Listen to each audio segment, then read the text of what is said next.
The way it reads, you can almost see the composure, right? Despite their failures, there's still a sense of admonition, but with compassion. The way Jesus dealt with the disciples, right? We're all students, we're all learning, some slower than others, but we're learning, we mess up. And Jesus had a lot of patience with these disciples, right? They're just common men. No schooling, no nothing. He was patient with them. He was gentle, but he didn't compromise the truth, right? That's what we're going to learn, to be patient. We're going to learn how to be gentle, but without compromising truth. So let's go ahead and read into it. It says in the first paragraph regarding long suffering, the second sentence, even under the great stress of facing his impending death, Jesus was patient and long suffering with his disciples. Like, that's a great example, a great lesson to be learned. He was facing death. What kind of problems do we face on a day-to-day basis? I'm sure we go through trials. I'm sure there's things going on in our life. I'm sure we're going through stress. We're going through all kinds of things in our life. Marital, relational, employees, school, it doesn't matter. If Jesus gave us a perfect example, he was facing death, yet he was patient with his disciples. He was gentle with his disciples. So regardless of what we're going through, it's nobody else's fault. They have their own problems, I'm sure. We shouldn't impose our flaws, our shortcomings, our problems on others. It's not their fault, right? I'm not going to have a bad attitude with someone because of the things that I'm going through. They might be going through something worse. So if anything, that's a perfect time to show others the fruit of the Spirit, right? The fruit of the Spirit, gentleness and long suffering along with the others. Matthew 26 verses 40 to 41, 43 and 46. He didn't even react to their sleeping still, right? Like, you could sense he's telling the truth. He's saying, you couldn't watch with me 1 hour? Like, so he was gentle. I'm sure you could hear his tone, but he wasn't, oh, well, man, what are you guys doing? Like, what the, you know what I mean? So there's no bad reaction. You could see that. So even in the midst of them sleeping and coming short, disappointment, whatnot, it was so easy to just stay awake, watch and pray with me, take care of me, watch my back, stuff like that. And they didn't do what they were supposed to. He was patient with them, but you could sense, again, his composure, self-control. He was patient. He wasn't, I'm sure he was mad, disappointed, whatnot, but he didn't show it. He showed his composure. And even then, after the third time, you could see, sleep and take your rest later on. He moved forward. He moved on with it. He wasn't dwelling with it like, you know what I mean? Like, geez, guys, whatever, and giving him a lecture. And I've learned not to do that. Sometimes I do that, right? With the kids or with our kids. He moved forward. Listen, the hour's at hand. Okay, you messed up. I told you that keep awake. I admonished you. I reprimanded you. But listen, let's move forward. Rise. Let us keep going. He left it alone there. So that's a lesson for us too. People are going to disappoint us. People aren't as strong, as mature, as smart, whatever the case may be. Have patience with people, especially those that are more mature, that are more wise. Listen, we were there at one point too. So let's have mercy, because we were shown mercy at one point. We're all shown grace, so let's show grace to others as well. And keep it moving, you know, keep it moving. I'm sure they understood the lesson. You don't have to repeat it 10, 20 times. I learned not to do that also because people will tune you out. Tone. Let's remember our tone. Let's remember our facial expressions. Let's use meekness, right? Remember that word. Meekness is gentle. Right time. Is it the right place? Is the right person? Discern those moments. Discern those people. Look at what Proverbs 15, 1 and 2 and 4 says. A soft answer turns away wrath, but a harsh word stirs up anger. Ain't that the truth? The tongue of the wise commends knowledge, but the mouths of fools pour out folly. Again, a gentle tongue is a tree of life, but perverseness in it breaks the spirit. It goes without saying, we shouldn't be screaming, we shouldn't go crazy. We could say the same things, but composure, with a gentleness, with logic and reason. Because If not, those harsh words, guess what their reaction is going to be? Anger. Now you escalated something that could have been a conversation into an argument. Right. The tongue of the wise commends knowledge.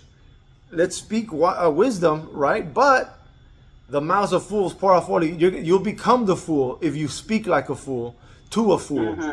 Let's know our audience as well. It gives life.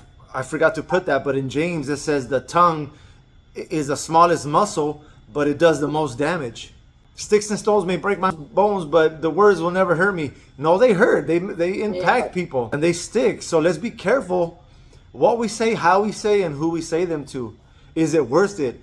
Are they listening? Right? So all these things we should know in the spirit, because the flesh is going to be quick and they're going to react the way we shouldn't, right? So let's take those few seconds. What would Jesus do, right? As that cliche says. Galatians 6:1. Brothers, sisters, if anyone is caught in any transgression, you who are spiritual should restore him in a spirit of gentleness. Keep watch on yourself, lest you too be tempted. Again, same thing. If you catch someone in transgression, or they do something wrong, or whatever, what have you, if we who are spiritual and mature, let's restore them. Let's give them logic and reason. Bring them back with truth, with gentleness. Because if we don't, we're gonna fall into that temptation in the flesh. We're gonna be right there where they're at, and we don't want to do that. So let's keep watch, because we might fall into that fleshly reactions opposed to the spirit-controlled answers, right? A response. So let's define long suffering. Forbearance, I like that word. We have to take it. We have to endure with joy, right? The difference between patience and just waiting. You could be waiting, but you're like, ugh. Or patiently wait. Think of something, daydream, do whatever, read something, just be patient, right? To be long suffering or patient is understanding others' shortcomings, their flaws, their ignorance or weakness of faith. We must understand others, because again, we are no different, right? Responding with meekness in order to encourage and not discourage. So we could do a lot of damage if we don't do these things, because again, people are watching. They're watching how we respond. So let's be patient. We've been there at one point, or sometimes we're still there. So like the Bible says, do unto others as you would like them done unto you, right? We have to be the tough ones. We have to be mature enough to say, listen, if they're weak and I'm weak, ain't nothing gonna get done. Somebody has to step up, and why not be us? Because if nobody else will, Lord, I will. Be the example. If not many people will do it, then I should. If anything, it's making me more like Christ, and I'm giving glory to God, and there's gonna be rewards for me for that. So moving along, Jesus was long-suffering, but never lenient. There's a huge difference. The disciples were slow to learn. They were not chosen for their brilliance. We can't be lenient and just let people do whatever. And it's okay. They're going to run all over you. They're going to take advantage of you. Right. But let's not mistake long-suffering for leniency. We can't do that. We're not going to go nowhere, right? We have to stand firm on the truth, regardless. Put your foot down in gentleness, with reason, right? All these things coming together at those moments, right? Look at what 1 Thessalonians 5:14 says. And it says, we urge you, I beg you, believers, admonish those who are out of line. And so there's a difference between, I think I said it before, but there's a difference between admonishing, reproving, and rebuking. Admonishing is more like giving advice, right? Like, hey, you're slipping up. Let me give you some advice. That's admonishing. Reproving is like, listen, you're messing up. Let me tell you a little bit more firmly. And then the rebuke is, listen, you're way out of line. This is the truth. You're wrong. The Bible's right, and you need to go and repent or do something, but you come with more firmness. So right now, he's saying, believers, admonish those who are out of line. It's a conversation. Admonish those who are out of line. Encourage the timid. So let's not stop there. We also want to encourage, right? Hey, listen, you're slipping up, but I seen you before. I know you could do it. You have these right. Come on. We could do it together. Encourage people. Help the spiritually weak. They have the right idea. They're in the right direction. Maybe they haven't read as much. So let's be patient, encourage, help them. Maybe they don't know. That's why they're messing up. Maybe they just don't know. So be very patient with everyone. Look at the parentheses. Always controlling our anger. We have to control ourselves dealing with people, because the last thing you want to do is discourage someone when all they were trying to do is try, but again, they didn't know how. They're a little weak. They haven't studied as much. Who knows? So let's encourage each other. Discipline, admonish, but also encourage and help in a controlled, gentle manner. Thank God for Jesus Christ. Yeah. Because if it wasn't for his human example, we would never know what to do or how to do it. Right. So thank him for that. Jesus bore with them and often retaught. The disciples heard him repeatedly say that the faith of those healed was the effective force. He bore with them. Again, forbearance. He often retaught. Sometimes like, dude, how many times do I have to tell you? Again? You silly boy, silly girl, like, oh my goodness. Sometimes we get like that, right? But we shouldn't. We shouldn't. They're trying, right? I'm guilty of that. We need to be more patient. Like, don't you get it already? Patience, endurance, slow in avenging wrongs, forbearance, perseverance, all these things. Let's not stop teaching. Let's not get tired of doing good to others. Let us not be weary, because we're just as foolish as others. Someone's a lot smarter than us, I'm sure, somewhere out there. Let's have empathy. Yeah. So that's something that we really need to learn to do, especially in today's world. Look at what Romans 15, 1 and 2 says.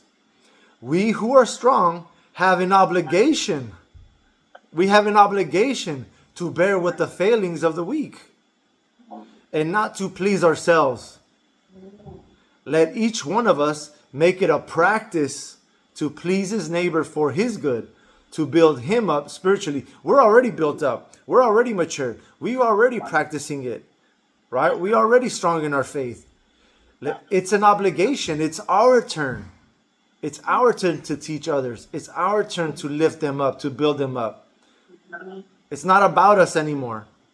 Know our audience. We have to discern. Because I'm going to tell you 1, 2, or 3 times, but if I realize that I'm talking to a wall, or that wall is hitting me back and not learning and not having a conversation but arguing, okay, well then I'm going to leave you be. I'm going to dust my sandals.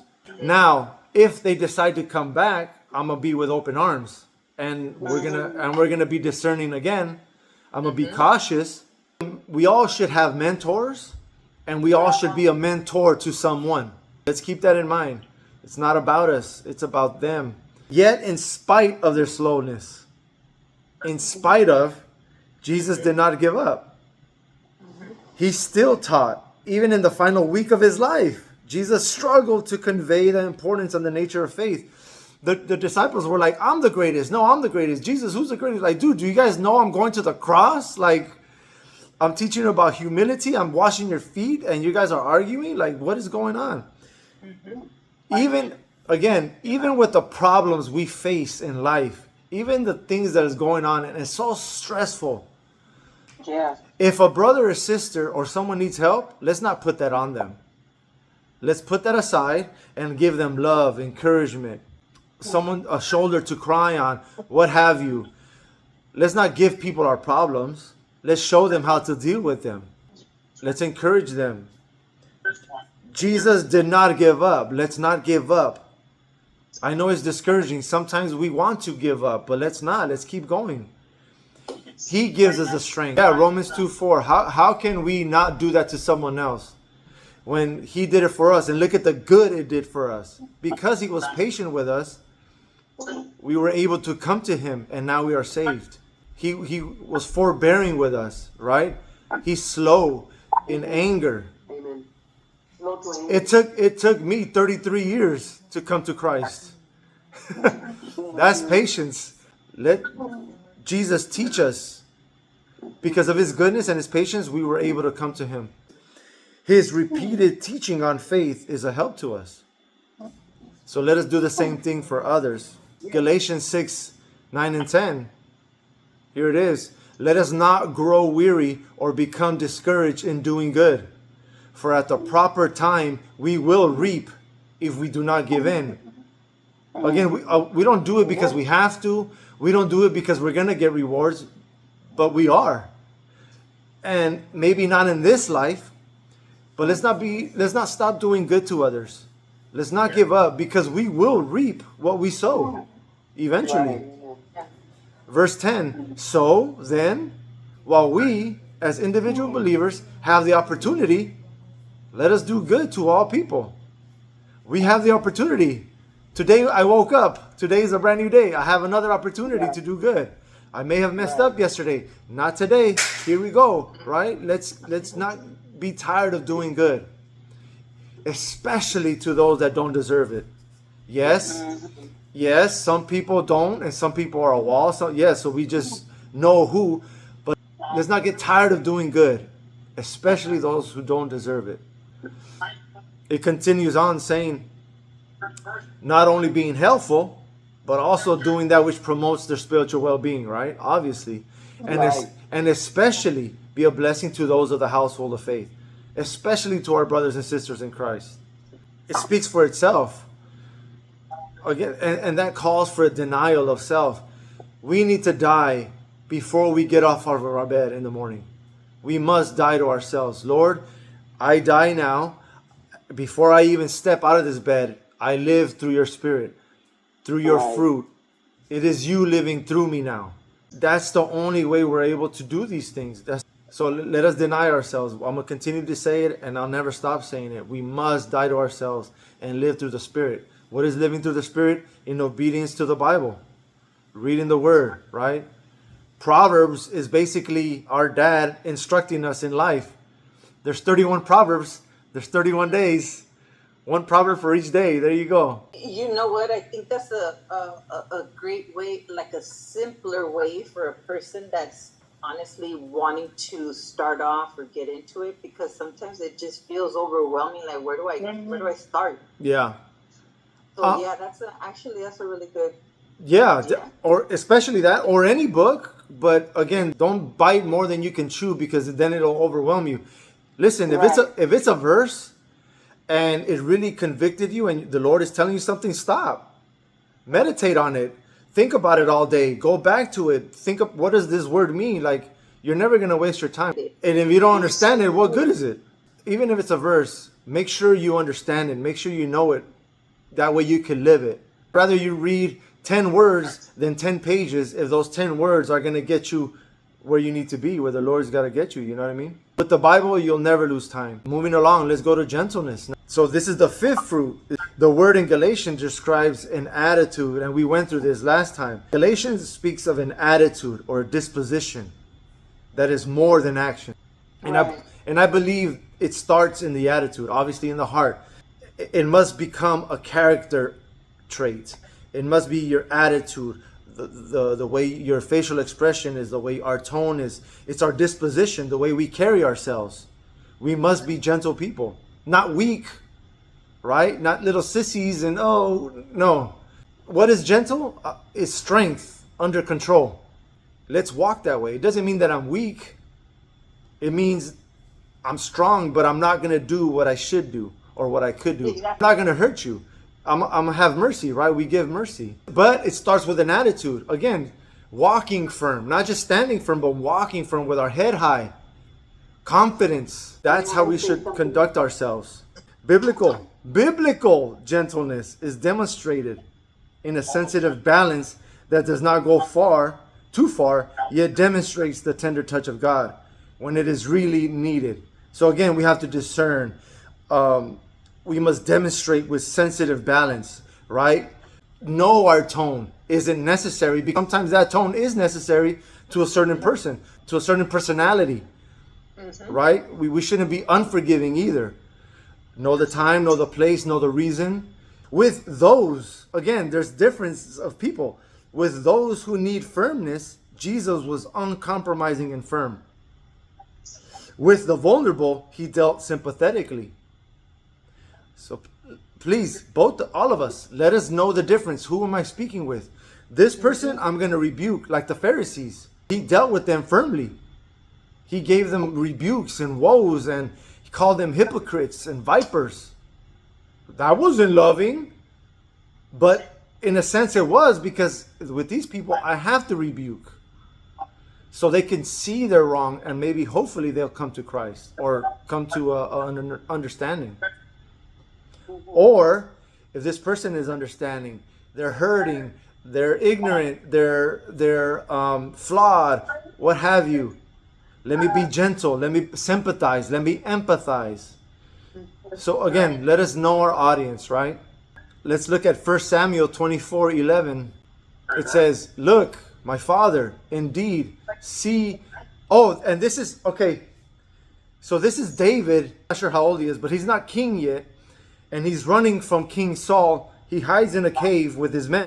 And then King Saul was looking for him. And he goes inside this very cave to relieve himself.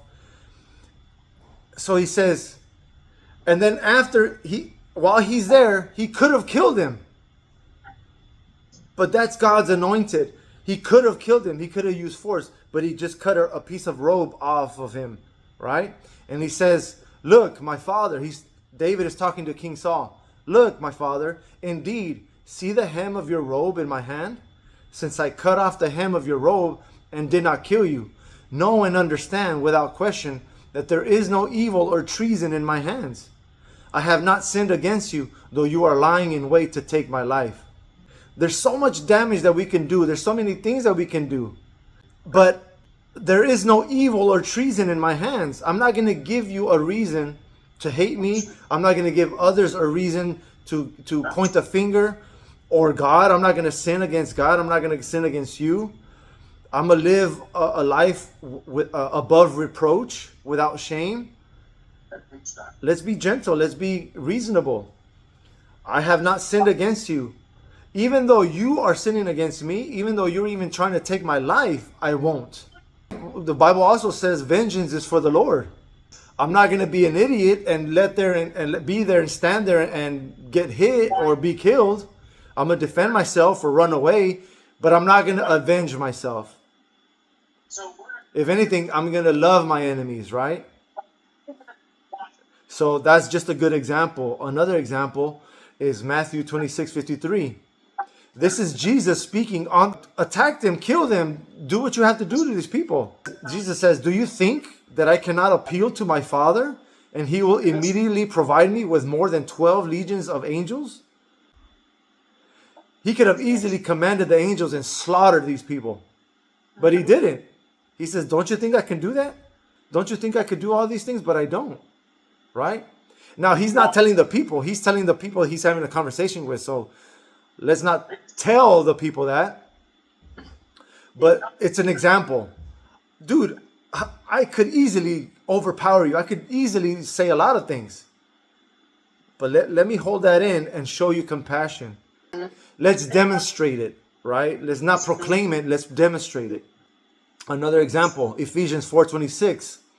Be angry. It's okay to be angry, right? At sin, at immorality, at injustice, at ungodly behavior. It's okay to be angry at those things. But do not sin. Yet do not sin. Do not let your anger cause you shame. Nor allow it to last until the sun goes down. If you're mad at someone, who do you think is bothering more? They don't care. Right. You're stressed out. You're mad. You're going through all these things. They don't care. They're living their life. You're doing yourself damage. So, and again, I keep saying, do not become your emotion. It's okay to have emotions, but have them under control. It's hard, but it's easier when we practice gentleness, right? When we remind ourselves of lessons like this, when we remind ourselves of Bible verses in those moments, and it'll calm us down that much faster. And it will become easier. The more you work on it, the easier it'll be. Sometimes we're going to fail, right? It's not about perfection. It's about direction. We progress. We progress. Progression sometimes means one step forward, two steps back. One step forward, one step back. Three steps forward, one step back. So as long as we're moving forward, and as long as we're acknowledging and knowing when we do wrong so that we may move forward. If you didn't realize that you messed up, then you're going to keep messing up. The fact that we realize that we messed up is a victory. Now we can move forward. But the point is to change, not to remain the same. Again, die to yourself. Because if it was up to us, we wouldn't be patient with someone. We wouldn't be gentle. Let them see Christ in us. Look at what first, and this is regarding women, but also to men. Regarding gentleness. 1 Peter 3:4 says this. He's talking to women. But let it be the inner beauty of the hidden person of the heart, with the imperishable quality and unfading charm of a gentle and peaceful spirit. Right? He's saying, I'm not saying don't put makeup. I'm not saying don't get dressed up. Yes, do all those things, but those are external. Those are exteriors.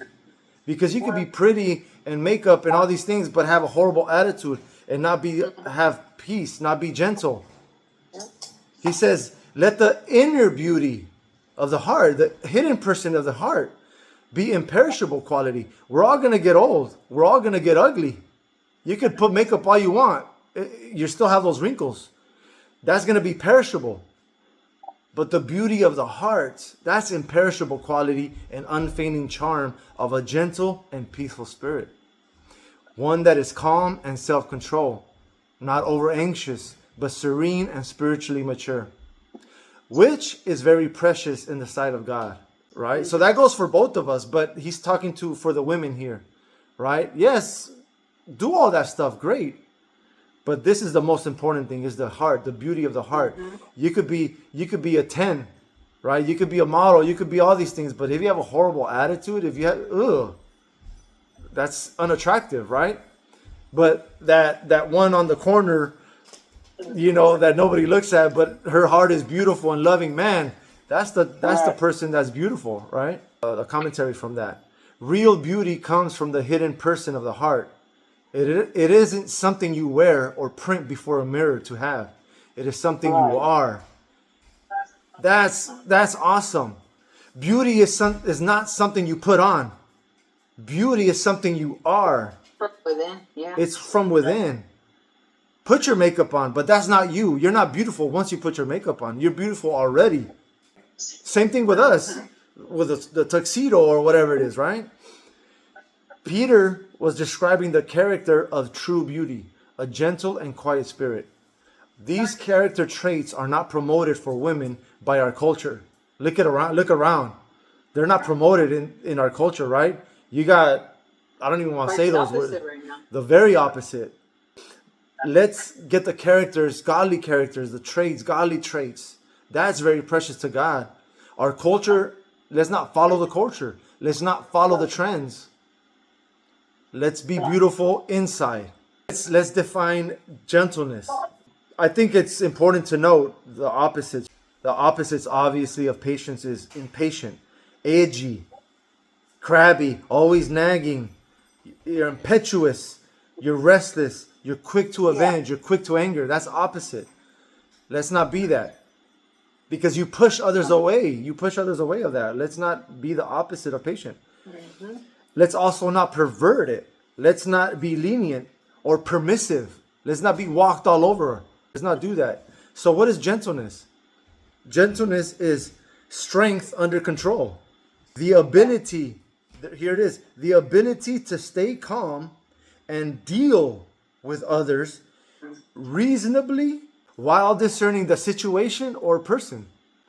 Let me discern what's going on, what's happening, what's around. Who am I speaking with? What is a conversation about? Let me stay calm. Let me deal with them. Deal with a person, knowing their flaws, knowing their ignorance, their weakness. Let me deal with that person reasonably. Meekness.